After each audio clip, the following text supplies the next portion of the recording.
చేస్తే ఏమవుతుంది? పెద్దవాళ్ళు చేయడం పిల్లవాళ్ళకి రాజ్యాభిషేకం చేయకూడదు. ఇంకొకటి రెండో కోరిక ఏంటి? మొదటిగా భగవంతుడు పట్టాభిషేకం చేయాలి. ఇంకో కోరిక ఏంటి? రాజువారిని ఎక్కడ పంపించాలి? ఆడవాళ్ళలో పంపించాలి. మరి డాక్టర్లో ఉన్నట్టు రాజుకి పట్టాభిషేకం చేస్తారు.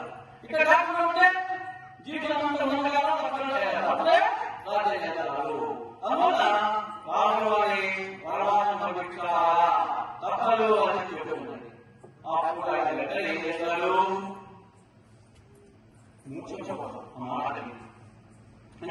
లేదు సరే తప్పదు. ఆ ఇచ్చిన అప్పుడు వాళ్ళు వచ్చారు కదా, ఆ రెండు అప్పుడు కోరుకోలే, ఇప్పుడు కోరుతుంది. మనం ఇచ్చిన తర్వాత తీర్చడం బాధ్యతము. ఇప్పుడైతే ఇచ్చిన పర్వాలేదు తీర్చడం, కానీ అప్పుడు కాదు. ధర్మాన్ని కట్టుబడి చేయడం.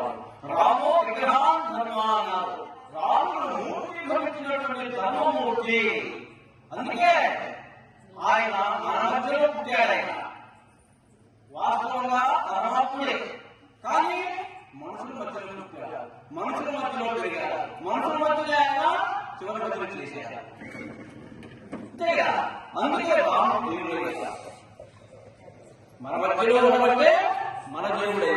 అందుకనే ప్రపంచంలో కూడా ఇప్పుడు మన భారతదేశంలో ఇప్పుడు రాముడు వారు ఉంటుందా? లేదు. ఎందుకండి? ఆయన నరుడు, మానవుడే, మానవ రూపంలో ఉన్నటువంటి దేవుడు. అందుకే మన మధ్యనే తిరిగాడు, మన మధ్యనే ఉన్నాడు, మన మధ్యనే ఆనందంగా, మన మధ్యనే పెళ్లిస్తున్నారు, మనతోనే సంతానం చేశారు, చివరికి మనతోనే ఐక్యమైపోయాడు.